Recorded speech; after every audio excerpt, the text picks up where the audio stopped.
Hello everybody, and a very warm welcome to the Australian Institute of International Affairs here in Sydney.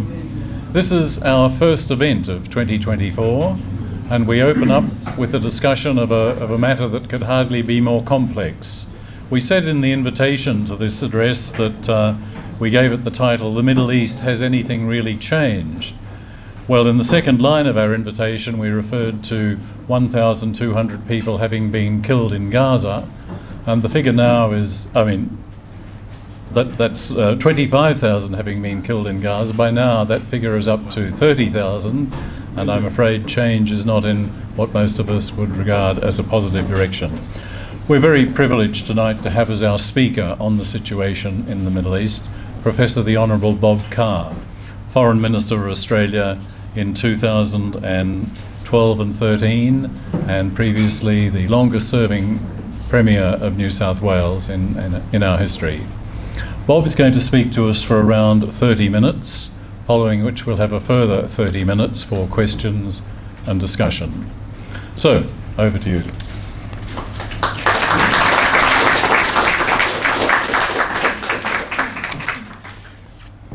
Thank you very much. It's an honour to be here again. A couple of months ago, I and my late wife Helena, were touring Poland, and inevitably we saw sites related to the Holocaust. 3/4 of Polish Jews died in the Holocaust. One of them was a railway siding, a memorial of a railway siding outside Krakow. And in this memorial, very simple memorial, there was a siding from which Jews being evacuated left for Auschwitz. Carved into the lintel are the words that to me were the final statement on every commemoration about the Holocaust I saw in Poland. They were simple words. Simple didactic words, just carved into the granite. The words were, "Thou shalt not kill." I thought that was the coda to what we'd seen in the Jewish Museum in Warsaw, what we saw in Gdansk, what we saw in several other Polish cities. Here was the fitting coda, that great piece of human wisdom, "Thou shalt not kill." What a debt we owe to traditions of Jewish humanitarian sentiment, that was lodged in the great books of the Jewish religion and incorporated in those of Christianity and Islam. Thou shalt not kill. Could anything serve as a final statement about the German Holocaust directed at the Jews of Europe? This is wrong. This should not be. These are foul crimes against humanity. Thou shalt not kill. It was, as I said, a fitting coda to all we'd seen about the Holocaust in Poland. It applies, of course, to the callousness of the Hamas attack of October 7. It applies to the slaughter of children that, as you see on a TV screen, a Palestinian father in front of rubble saying 3 of his children are lying under it. Thou shalt not kill. It speaks of a tradition of Jewish humanitarianism that is reflected in the brave position taken by Jewish dissidents in Australia and in other jurisdictions and in Israel, opposed to the policy of their own government. Not a lot of them, but they are there speaking for a centuries-old tradition. And it's a principle, of course, this bold statement, "Thou shalt not kill," defaced by Hamas and defaced by the Israeli leadership. Of course, Australia should be forefront in world opinion in calling for a ceasefire. In calling for a ceasefire, a humanitarian ceasefire, while making it clear that Israel can decapitate the cruel murderers of Hamas. Australia should have been faster to have highlighted its support for a humanitarian ceasefire and less apologetic about it. The response of the Israelis has been wildly disproportionate. I'll return to that again. And it's been in breach on several fronts of the laws of war. However, we have an opportunity, given these excesses, given the immense suffering of the Palestinian people, on top of the suffering of Jewish people as a result of the monstrous crimes of Hamas, we have an opportunity to reinstate the two-state solution and, more to the point, give effect to it by recognition of a Palestinian entity, a Palestinian state. I'm arguing to you tonight that Australia should see this as a role fitting for a creative middle power, leading Western opinion to have unilateral recognition of a Palestinian entity to salvage a two-state solution which can be the only solution to this conflict. And subsidiary to that, we should be arguing for reinstatement of humanitarian aid. Gareth Evans reminded me in a conversation I had with him a few days ago about this in respect of UNRWA. US intelligence, according to a report last week, is questioning formal links between UNRWA and Hamas. UNRWA has 30,000 employees, 13,000 of them in Gaza. All names have been routinely, annually, presented to the Israelis, shared with the Israelis. That's what the UN aid agency has done with its own employees. It's perfectly possible that a dozen have been involved in working with Hamas.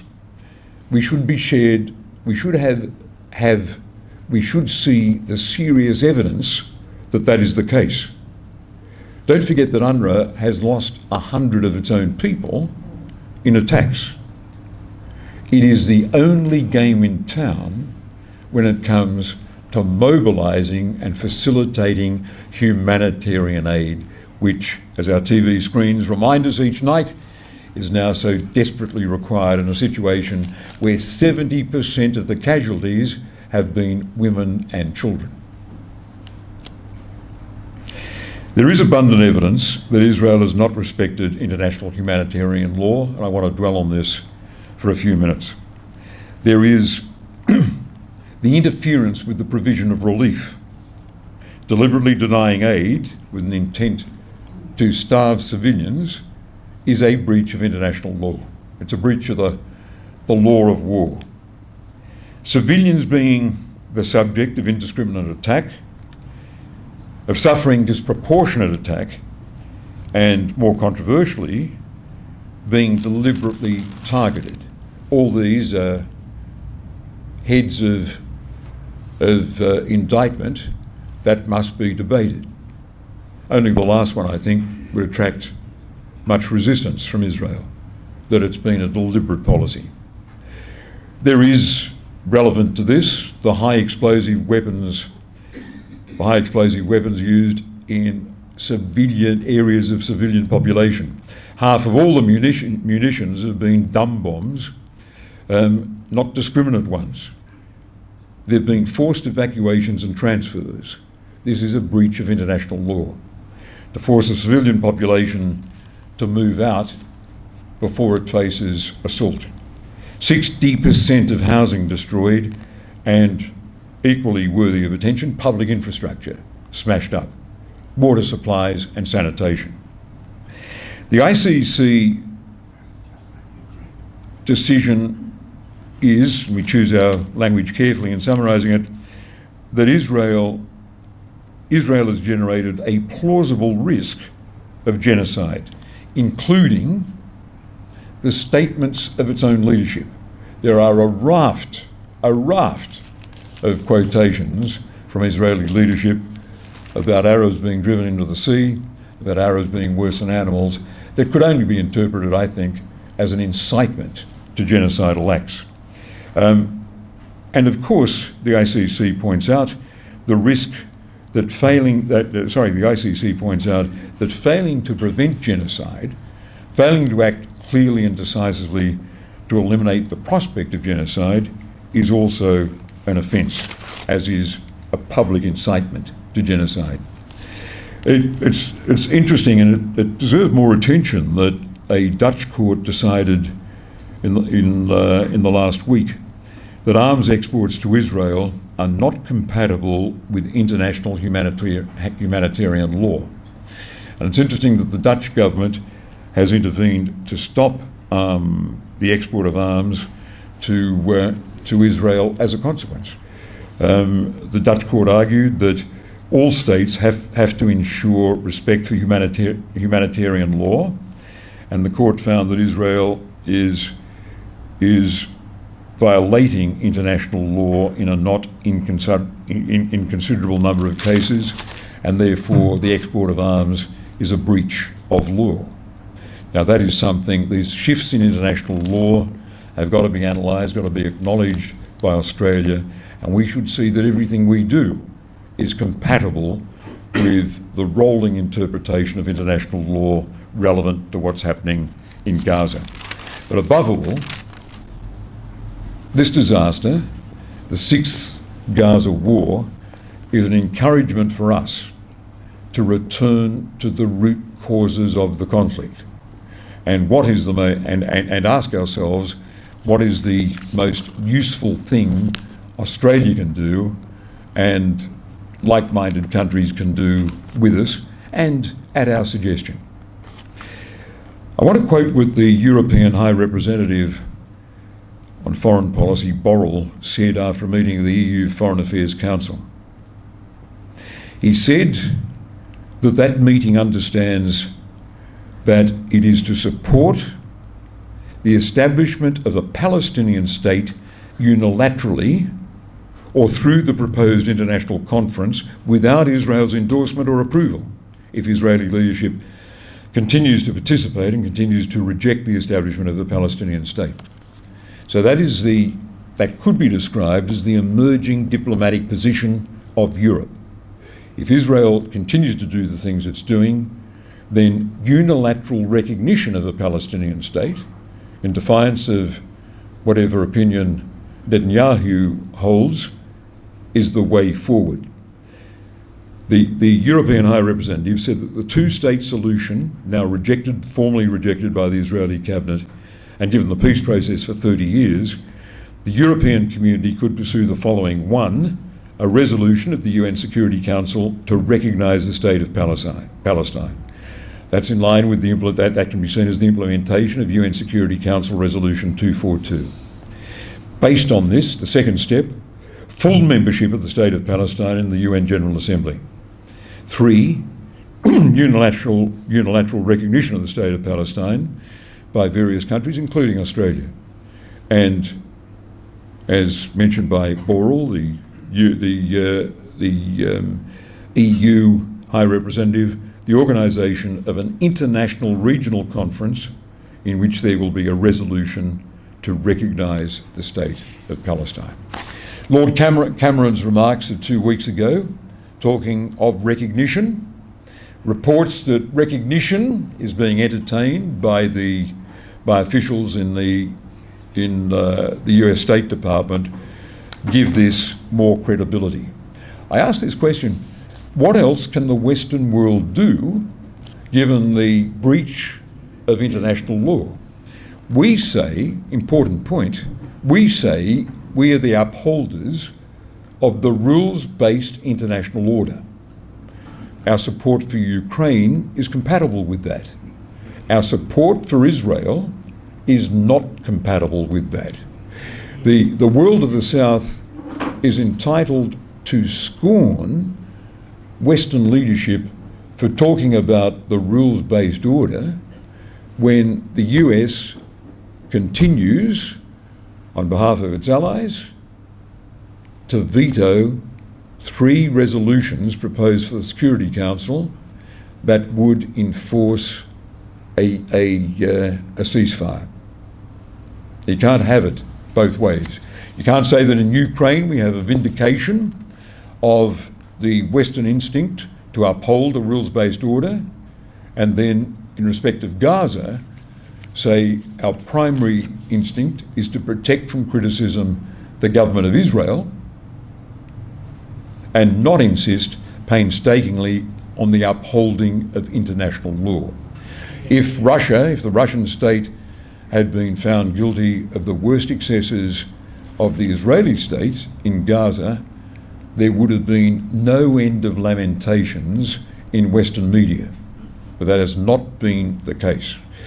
The world south, Arab states, Arab background citizens in Australia are entitled to say this is, regrettably, a double standard. The capacity of the West to argue its defining feature, the common element in its foreign policy is support for a rules-based order, is weakened to the point of extinction by its reluctance to criticise Israel. Nonetheless, there has been movement. I thought it was very encouraging, let's take an Australian perspective to start with, very encouraging that we opted to disappoint the Australian by not making a joint statement with the UK and the US, but one with New Zealand and Canada about the imperative nature of a ceasefire. Now that flicker of independence was very encouraging, but it should only be seen as an encouragement to further foreign policy independence.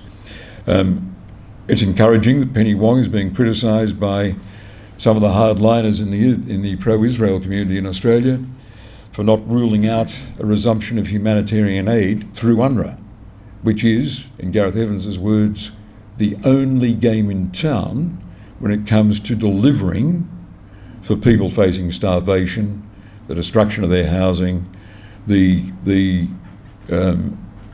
attacks on their hospital system, the absence of medicines and medical personnel. Let's contemplate the next step. It has been Australian Labor Party policy for 5 years, adopted at successive ALP national conferences, that a federal Labor government should recognise the state of Palestine. The world is now faced, as I said a moment ago, with the challenge, what else do Western countries do? Lord Cameron entertains it.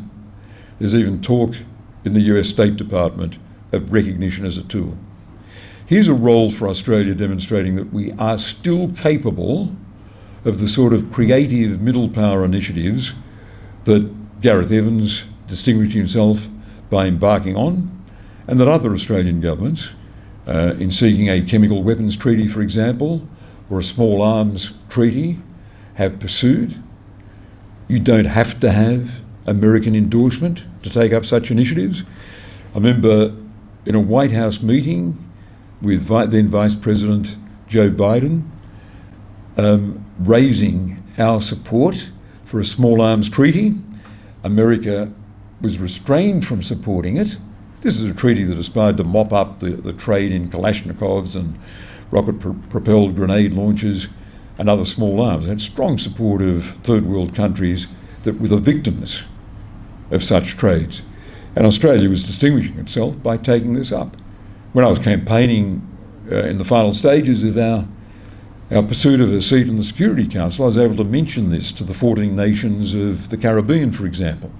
And they saw this as proof positive that Australia was a creative middle power. We've been a little short on creative middle power initiatives in recent times, as if the only personality we allow ourselves in world affairs is to be the most rusted-on supporter of the United States. To be an ally of the United States is a perfect expression of the Australian national interest, but that should allow initiatives on other fronts, invoking the principles of multilateralism, for example, and of being a good international partner, giving ourselves a broader character than being simply rusted-on US ally. So here's the initiative that we can embark on. That is to specifically declare that we will seek to persuade like-minded countries, that means overwhelmingly Western countries, to join the 138 nation states that already recognise Palestine. And we are doing this with this imperative: we must salvage the two-state solution before the spread of Israeli settlements and the violence directed at Palestinians by Israeli settlers has it extinguished. It's going to be very hard to have a contiguous state of Palestine given the inroads of those settlement blocks. But if the Western world says we are going to deal with the Palestinian entity on the West Bank as a state, and it will enjoy full membership of the United Nations, full state membership, not the non-state status that it has at the present time, that would be a major statement, not only to the Israeli government, but to Israeli public opinion, that there has to be, after this disaster, a resolution of Palestinian claims to self-government compatible with the legitimate security concerns of Israel. That's the position we ought to be taking. Anthony Albanese said the other day that having a demilitarised Palestinian state should be part of this. Well, the Palestinians have addressed this. Their foreign minister said that they would accept this as part of the final stage discussions. So they're prepared to debate, to trade the notion of their state being one without an army. That is the ultimate security guarantee for Israel. I spoke to a former British Assistant Foreign Minister a few months ago, and I told him about my conversation with Netanyahu, and Netanyahu theatrically stood before the window of his Prime Minister's office and he said, "I do not want to see Hamas on that hillside." And my British interlocutor said he had the same words from Netanyahu when he met him. And if you've got a good line in politics, you never give it up. And Netanyahu, I think, fondly regarded that statement and probably used it with every international visitor, as he's entitled to. That's a legitimate Israel security concern. And more Israelis, the self-defeating nature of the Hamas atrocities can be confirmed by Israeli opinion. More Israelis would support Netanyahu on that point. We're not going to have another border that involves a risk after the Hamas attacks of October 7 than before it. But nonetheless, a demilitarised Palestinian state meets pretty much in full Israeli concerns. It leaves Israel with the capacity to respond to any apparition of Hamas or Hezbollah just over its border, a border achieved by negotiations. I've got to draw to your attention the intervention in this debate only in the last few days in an article in Foreign Affairs of the Australian-born former US ambassador to Israel, Martin Indyk. He says the strange resurrection of the two-state solution. He says an unimaginable war could bring about the only imaginable peace. People who talk casually of a one-state solution are overlooking the fact that there are only a few possible alternatives to the two-state. There is Hamas's solution, which is the destruction of Israel, and that's not going to happen. There is the Israeli ultra-right solution, which is annexation of the West Bank, the dismantling of the Palestinian Authority, and the deportation of Palestinians to other countries. There is the conflict management solution of Netanyahu, that is to ignore the Palestinian statehood challenge and manage things as they are. That has blown up. That has been an incitement to Palestinians inclined to the violent solution. And there's the idea of a binational state in which Jews would become a minority, thus ending Israel's status as a Jewish state. That is not going to happen. There is no way an Israeli entity would introduce a binational state. Indyk argues that if the conflict is to be resolved peacefully, the two-state solution is the only idea left standing. And my proposition to you tonight is the only way we can salvage it is for the West to join the rest of the world and say, we're recognising this state, we will deal with it as a state. Anything Israel does to undermine this position, endorsed by the Security Council, endorsed by an international conference, would be by definition a breach of international law. Changes in US politics cut in here. I haven't heard any result in the Michigan Democratic primaries, but for the first time there is domestic political pressure in the American system under the umbrella of the Democratic Party to deliver justice for Palestinians and drop a foreign policy cliche that is, one expressed by previous Democrats, one expressed by Hillary Clinton, that is, there is simply no alternative to America always backing Israel and refusing to discipline Israel for breaches of international law by, for example, cutting military aid. For the first time in the US, there's a serious constituency for that position. And quite striking is the shift in opinion of young Jews. Young Jews do not identify with a state that practices apartheid. They've made that clear, and the apartheid argument, the apartheid analogy rings very true with them, as it does with many black Americans. I just want to say something about the need we have in this multicultural society to balance the protection we offer to Jewish Australians from the horrors of anti-Semitism, an ever-present threat, something that in Western history demands constant attention and monitoring, with a serious concern for those Arab background Australians who feel they're discriminated against and they're suffering. I spoke to a serious business leader who said that he has pressure. He heads an explicitly Islamic business in the finance sector. He believes he's been harassed by people in business who could close his business to make a statement hostile to the Palestinian cause. He's received a message from someone who hasn't disguised his name saying, "We are watching you. We are watching you." I'm also struck that I only know of a Palestinian background journalist who has lost her job in the media. I haven't heard of anyone who's taken in News Corporation pages, for example, a dedicatedly pro-Israeli stand, or in any other media, the ABC, who's been in danger of losing their job. A lot of Arab background Australians believe their citizenship is once again conditional, that they must be pro-Israel or keep quiet. Even that is sometimes not good enough. And if you are an unlikely one, you will lose a job, a board, or even a legal case. I'm quoting what one of my sources says to me about the state of opinion in the Arab community, and that the media, police and instruments of government all back this narrative up, that you are the bad guy.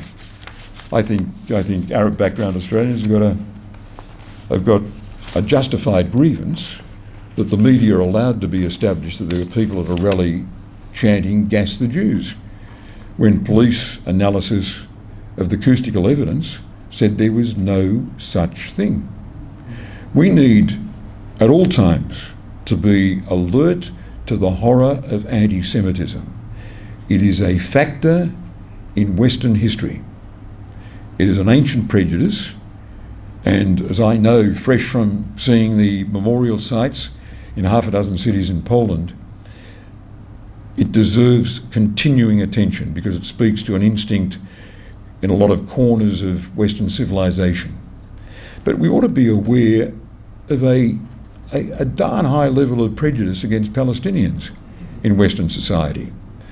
And I think some of their gripes about their caricaturing in the media is valid, and I'm prepared to believe my source who tells me that there's been pressure and bullying. I'll conclude with this observation. I set up Labour Friends of Israel in 1977. I remember the meeting in the Trades Hall. I invited Bob Hawke to launch it. Bob Hawke was president of the ACTU. Bob Hawke in those days was a vigorous drinker. Bob Hawke arrived at this rented room in the Trades Hall quite drunk. But he gave one of his brilliant speeches. He spoke about his long-standing support for Israel. He spoke about a meeting with Golda Meir where, with tears, she recalled the decision she had to make in plunging into a war when she was given evidence of an Arab plan to attack. And Hawke launched Labour Friends of Israel. I was its founding enthusiast. But as the years ticked by, I became conscious that there were two sides to this story.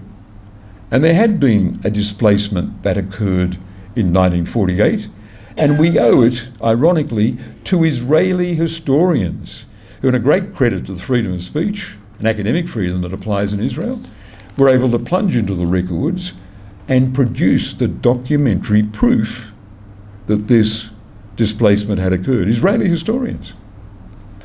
And I became focused on settlement expansion.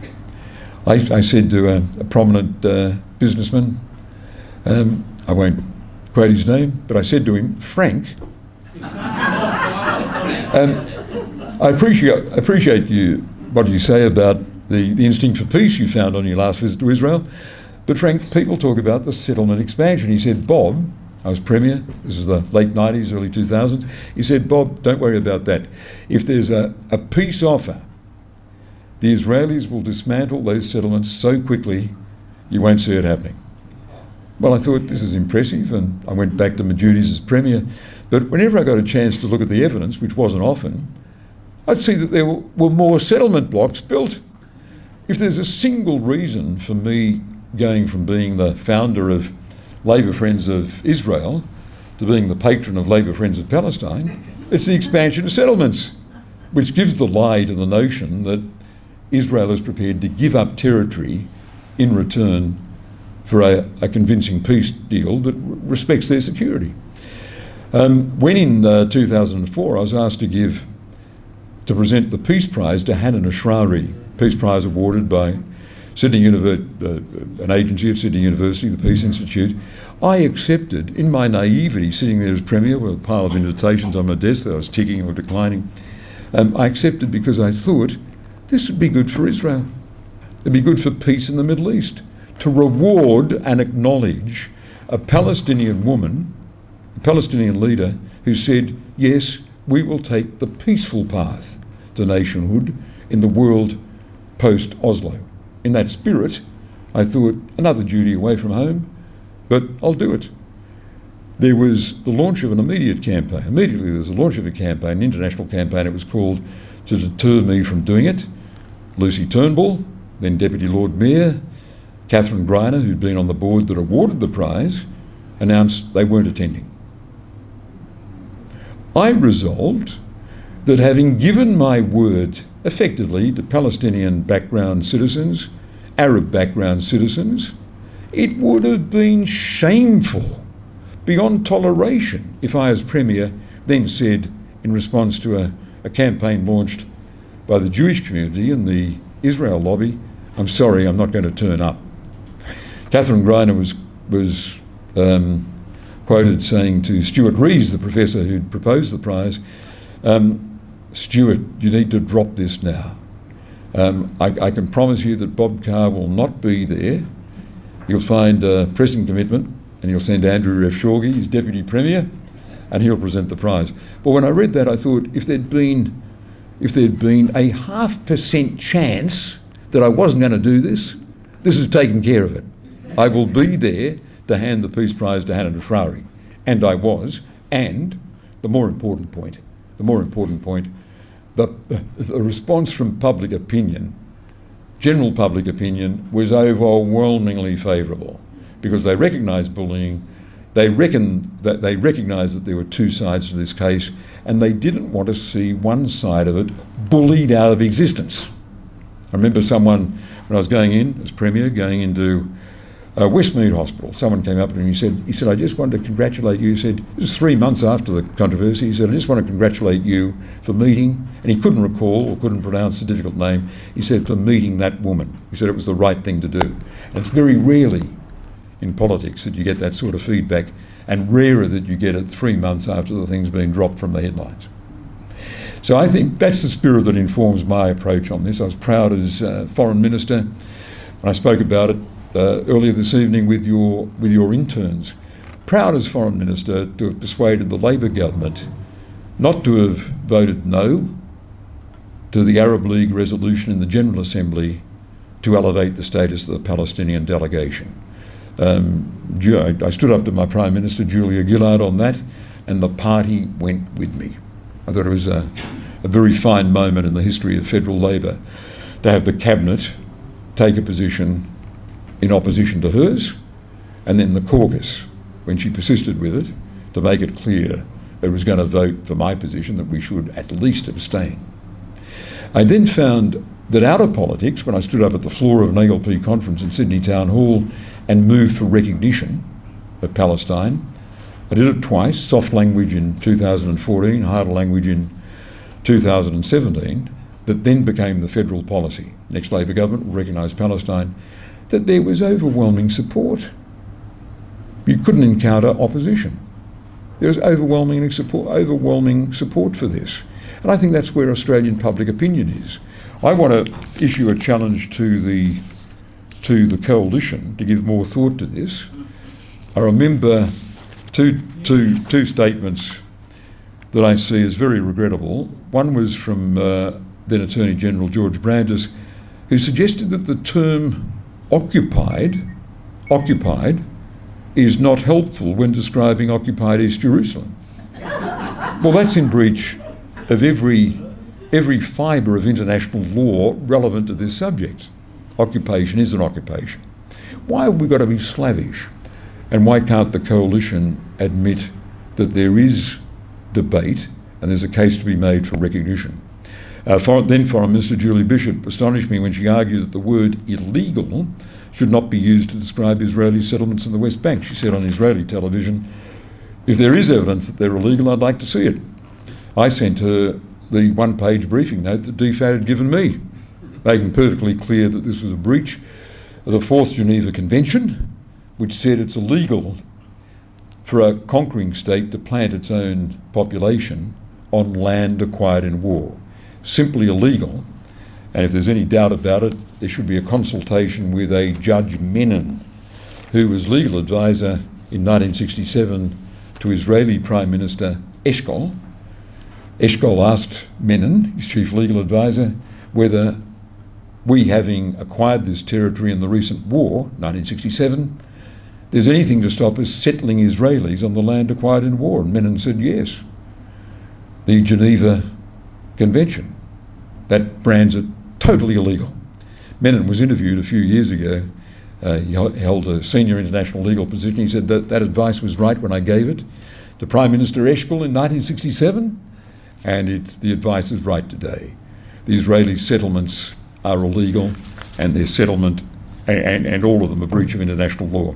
So to summarise, a task for Australia: recommit to creative middle power diplomacy, not only recognise Palestine, but say we're doing it in partnership with as many like-mindeds as we can marshal.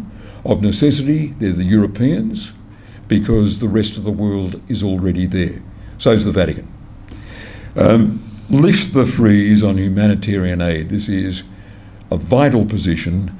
I believe Australian opinion would be overwhelmingly in favour of that ban being lifted, because people have viewed on their TV sets every night since October the disproportionate response and the horrifying suffering of civilians being mistreated on this huge scale in breach of the laws of war, and as I said earlier, with 60% of the casualties being women and children, by a nation and a military force that prides itself on its targeting of its enemies.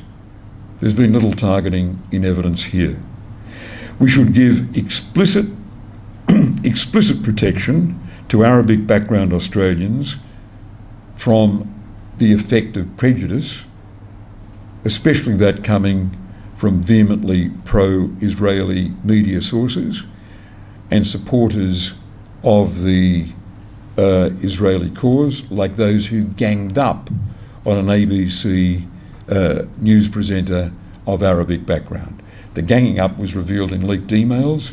There is too much of this going on. The notion that, quote, "we are watching you," unquote, directed at an Arab background businessman in this case, "we are watching you," is as repugnant as any expression of anti-Semitism that I've seen reported in the Australian media in recent times. And through all of this, we should seek to elevate, in our comments directed at Hamas and any other advocates in the Arab community of violence, but in energetic pursuit of a change in Israeli policy, we should elevate the words I saw carved on that lintel at that Holocaust memorial in Poland.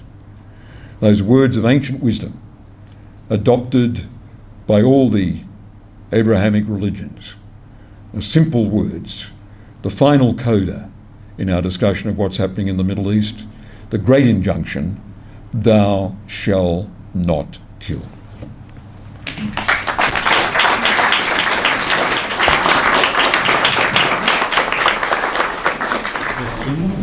Please wait for the intern armed with a microphone to reach you, and then ask your question. Where's the red There are dot? many for me to choose from. I'm going to start with Brian. Never needed a mic before, but thank you very much, Bob. I do note that the right-wing Pentecostalists in America have changed "thou shalt not kill" to "thou shalt not commit murder,"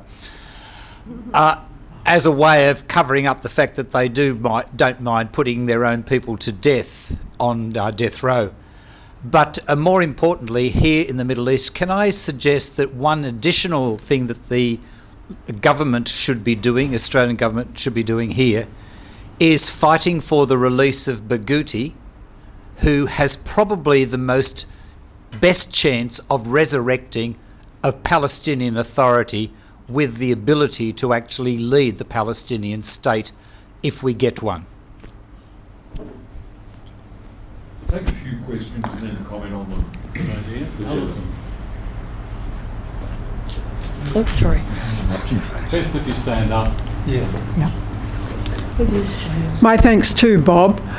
Can I ask if you've noticed that in the International Court's finding, they required Hamas to immediately return all the hostages to Israel. I was puzzled because they didn't say anything about the 5,000 odd, we understand, prisoners held in Israeli jails, many of them without charge, many of them women and small children. Thank you. One more question. John.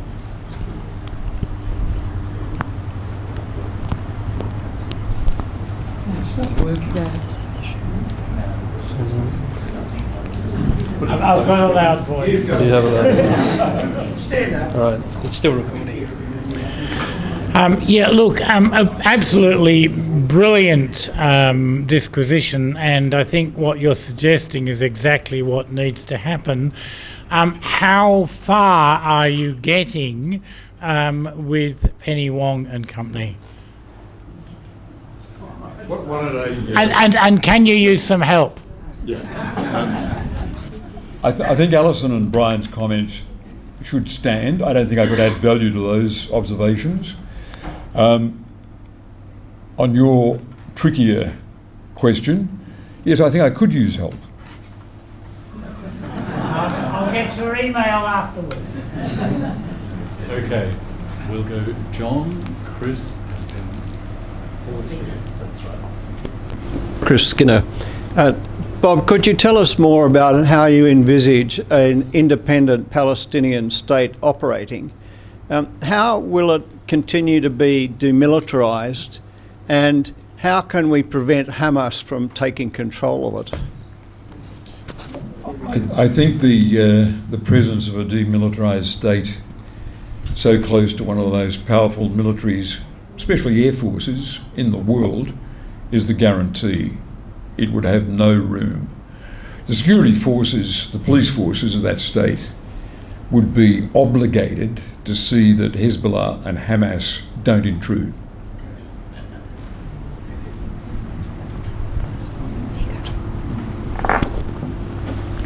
Thanks, Bob. My condolences to you on the loss of Helena. Your speech at her mass was brilliant. Going back to the Israeli one, you remember the talk you gave at Sydney University? There was a lot of people, there was quite rowdy.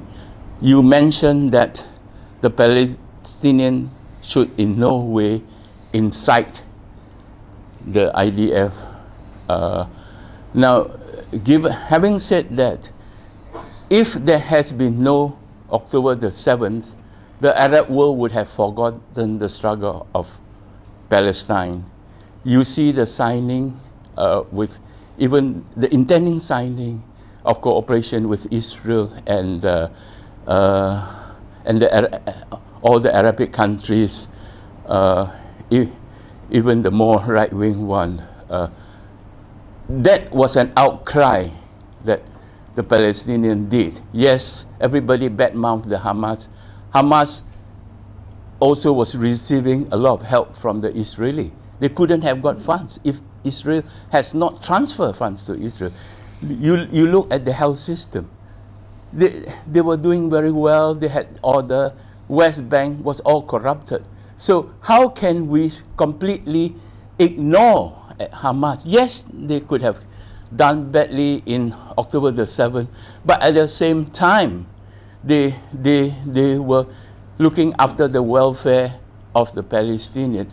And do you think that Palestinians will accept if they are written off? I'm a critic of Hamas. I'm a unabashed critic. They've been running Gaza since, I think, 2007. If they'd put the money they'd received from their supporters in the Gulf states into building healthcare, clinics, schools for their people, they would have been serving their interests better than in building tunnels and militarising. The recklessness of their October 7 attack gave them the shortest possible tactical advantage. I said in a tweet at the time, I'm not quoting it to claim any insights that others didn't have, but to quote the response I had from which I thought was a silly response from the pro-Israel forces.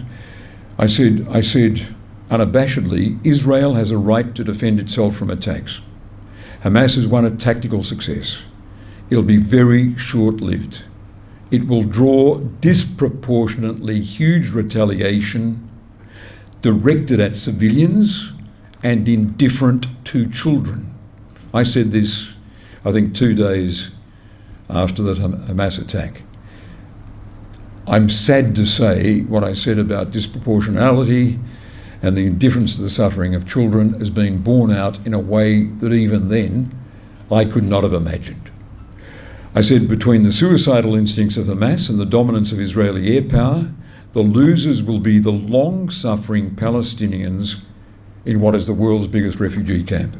Palestinians have a right to resist an illegal occupation, the spread of settlements all illegal, and apartheid laws. Illegal occupation, the spread of settlements all illegal, and apartheid laws, but resist peacefully. Mainstream moderate Palestinians committed to a negotiated solution deserve world attention and support now more than ever because of the disaster of what Hamas unleashed. And US diplomacy has to force through a two-state solution as part of its deal to normalise relations between Saudi Arabia and Israel. Now, I thought that was all common sense. When the Australian ran an article based on what the Israel lobby said in response to it, not on what the former Australian Foreign Minister had put out there, but on how the Israeli lobby chose to curate it, they left out what I thought was a crucial part of it. Quote, Israel has a right to defend itself from attacks, unquote. That was dropped from the story.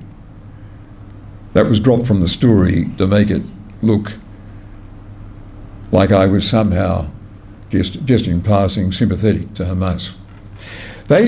That has all come to pass, what I said in that tweet. But the real point here is what Mark Liebler, speaking for the Israel lobby, said in response. He said, Bob, just how far does your hatred for Israel and the Jewish people go? Hatred for Israel, when I say that Israel's got a right to protect itself from those attacks. When I say that based on previous behaviour, there'd be a disproportionate assault and there'll be civilian casualties and indifference to the suffering of children. But we've had half a dozen previous Gaza wars that have borne that out. To reduce everything to reduce every criticism of the Netanyahu government to proof positive of anti-Semitic instincts is not only wretched dishonesty, but makes things easy for the putrid behaviour and rhetoric of real anti-Semites. Two questions. Yeah. Okay. Two questions. First of all, here. Coming the other way this time. Thanks. It's known that Netanyahu has a court hearing which would likely land him in jail. And what's the situation that, this war... Yeah, I'll reply to that. I've chosen not to read myself into the politics within the Israeli cabinet, but to look with something approaching cold objectivity at behaviour on the ground. And I maintain my position that whatever the motivation, and I'd leave it to journalists to speculate about the forces at work, and Israel has got a very free media. Whatever the motivation, the fact is that Israel's behaviour on the ground is in breach of international law.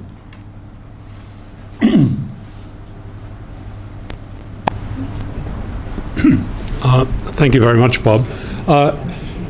If the Israeli offensive continued to Rafah and there was some expulsion or move of Palestinians into Egypt, what do you think the response of the Australian and other governments ought to be to that?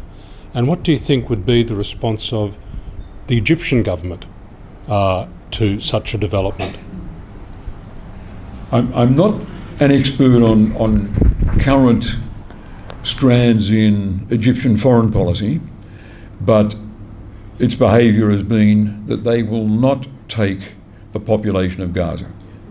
Its behaviour has confirmed that. I think there will be huge implications for Israel if they attack. The suffering, it would be the summation of so much of what they've done from the north to the south in Gaza. It would confirm all those heads of indictment that I've taken out of the pages of international law. It would strengthen all of that, and I don't think US opinion would tolerate it. I think it would be a political problem for President Biden so big it alone could guarantee his defeat, as Democrats stay at home in those Great Lakes states which have significant Arab background populations. And we all know that the next presidential election is not a contest over 50 states. We know it's 8 states, 6 to 8 states that will determine it, and Michigan, Wisconsin, states with Arab background voters who can opt not to turn out if they believe they're being taken for granted, will be the states that determine whether Donald Trump gets back for a non-consecutive second term.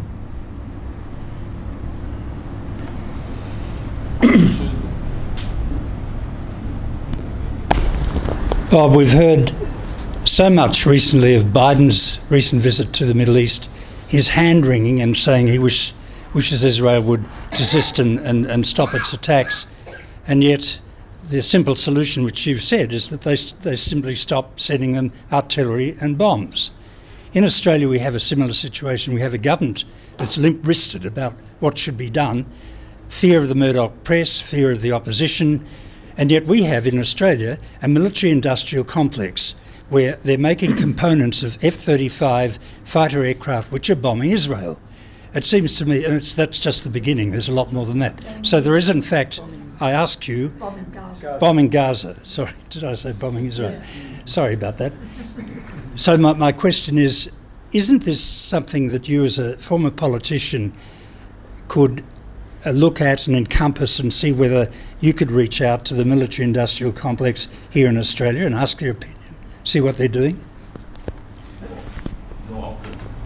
It's a good question, and let's give it consideration. But you raise the question of the prospect of legal complicity in genocide by Australia. Yes. And I think you should get an expert in international law to address that, and I'll be in the audience.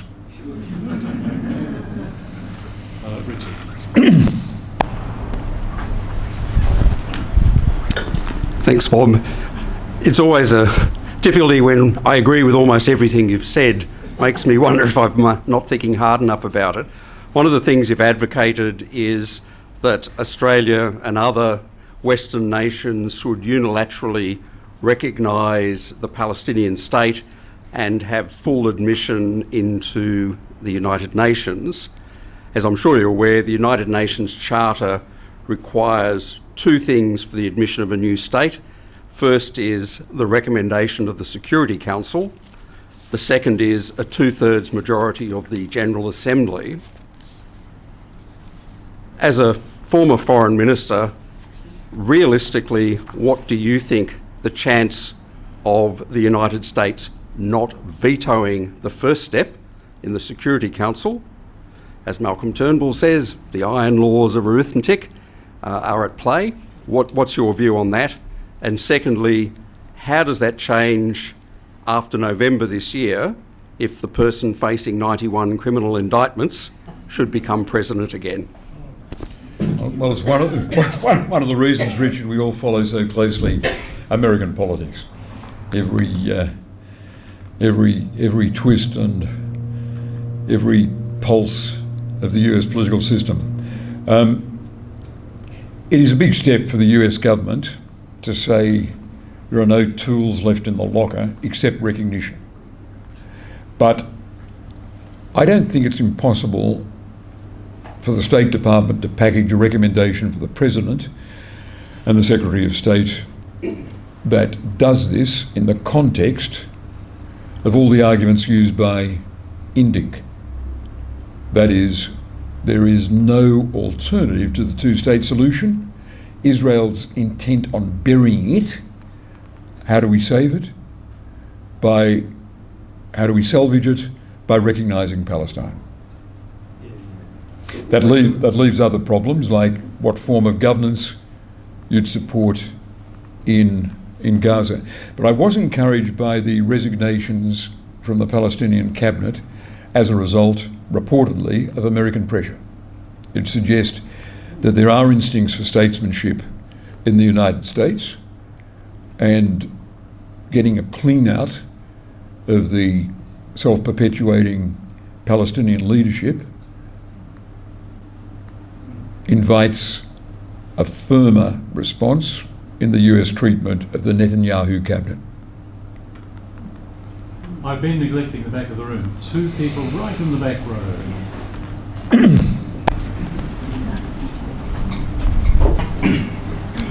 Thank you, Bob. I just had a question on your idea of a demilitarised Palestine and the notion of the surrounding states kind of enforcing that, and how that would play out and how they, what levers they can actually pull to enforce that, particularly with Hamas and Hezbollah and the rise of potential religious extremism there, how they can address that, I guess.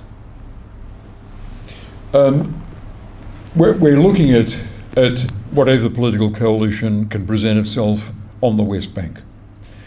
And we're looking at the prospect of that being given support following recognition by the EU and by other international partners, which I think these days would be a list that includes China. Despite the weaknesses of the political leadership on the West Bank. International support flowing in to strengthen and manage a Palestinian leadership, one hopes better than the Palestinian leadership we've had at the hand of President Abbas, is the best hope to nurture a Palestinian entity that will capture and funnel what is the repressed genius of the Palestinian people. I remember when Senator Romney gave a condescending address to the Palestinians on a visit to the Middle East. He said, "You've got to learn to be more like the Israelis. Look at the creativity of the Israelis." And Barack Obama or Bill Clinton responded by saying he's never met a Palestinian who doesn't seem to be a highly qualified academic specialising in engineering or semiotics. And I thought it was a good riposte. I remember a writer once observed Palestinians in exile in the Gulf states and reflected on their creativity and said, "These are the Jews of the Arab world."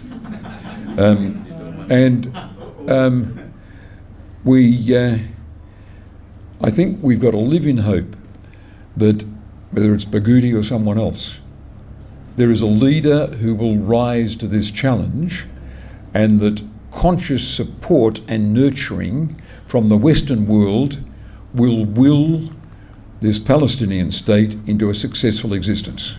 And that Israeli opinion will see that demilitarised and effectively supervised by Western opinion, held to account by Western opinion, such an entity can be a partner for peace, and it is no longer viable to simply do what Netanyahu has done, to manage a status quo that involves total abnegation of the Palestinian people and their aspirations. If this disaster's proved one thing, it's that you can't have a settlement without the Palestinians. Further question right at the back. Thanks very much. Thanks very much for your speech, Bob. Given what happened on October 7, how do you think Israel should have responded in sort of detail? Do they have a right, for example, to eliminate the Hamas leadership, the military arms of it? And if they do, how are they going to do that with the use of human shields, for example? In detail, how do you eliminate Hamas? How do you get rid of the leadership when they're in amongst the citizenship? Yeah, my response to that is to turn it around and to ask the Israelis to explain how what they're now doing will eliminate Hamas. Because Western attempts to measure public opinion in Gaza, which of course must be a very provisional thing, have all come up with the conclusion that support from Hamas has increased since the Israeli response. And why is someone who loses several children under the rubble, apparently there's not a family in Gaza now who hasn't got an extended family who is not suffering the loss of one or more family members? How does this enhance a future in which Hamas is disabled and isolated and punished? So I want to see someone justify that the strategy Israel has launched is working. Tom Friedman of the New York Times says, what's the end game here? So before we prescribe for the Israelis an alternative approach, I want to hear them justify that what they're doing is working. But by the way, the short answer to the question is Israel has prided itself on targeted assassinations. That's been its great pride. That's been its great pride. Well, this is a case for targeted assassinations of the guilty leadership of Hamas, and not the mass casualties of civilians, including people who would never plant a bomb or execute an Israeli citizen. We've only got time, I'm afraid, for two more questions, starting with the lady over here. fundamental question. Why did Hamas make that attack? Well, it's a terrific question. I can't answer it. Hamas is a riddle encased in a. I forget what Churchill's quote is about Russia. I don't think we've got intelligence that enables us to do more than speculate. If it was an attempt to disrupt the Abraham Accords, it may well be giving the leadership of Hamas more credit for a strategic vision than they've got. I think it was an appalling attack, and I circulated a private note to Palestinian leadership after it took place, saying this was an unmitigated disaster for this would prove to be an unmitigated disaster for the Palestinian people. Last question. Thank you very much for that presentation. I just wanted to ask a question on an answer you gave 2 questions ago about leadership arising to the challenge. In 2012, you visited the Just speak a little louder or clearer. You visited the Middle East in 2012. You met with the Israeli President Sharon Peres. You met with the Israeli Prime Minister Benjamin Netanyahu. You also met with the Egyptian President Mohamed Morsi, also the leader of the Muslim Brotherhood in Egypt. My question for you is, you also met with Mahmoud Abbas, the leader of the PA. My question for you is, in this current environment, is there a leader that you know of who can rise to this situation and present a credible peace plan and lead their people to a potential peace? Not that I know of, no.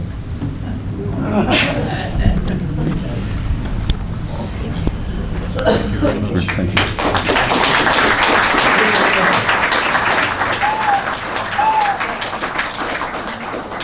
Thanks all round for some really excellent questions, to say nothing of the answers. Next week we'll be putting out the first edition of Columns from Glover Cottages, the publication in which we recommend readings, broadcasts on international issues. And our next live event here at Glover Cottages on Tuesday, the 19th of March, will be an address, a book launch in fact, by Professor Simon Butt, who's launching a book on legal malpractice, corruption in Indonesia. But to round off this evening, I'd like to invite one of our brand new interns, Hattie Shand, to move a vote of thanks.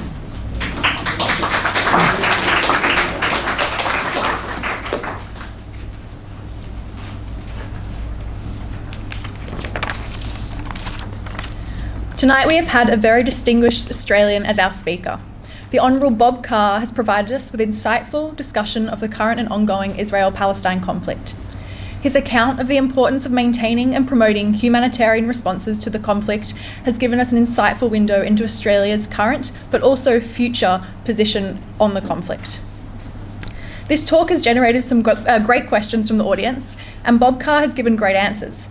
He made the particularly telling point that failing to act to stop genocide is an offence in and of itself, and called for Australia to advocate for a 2-state solution.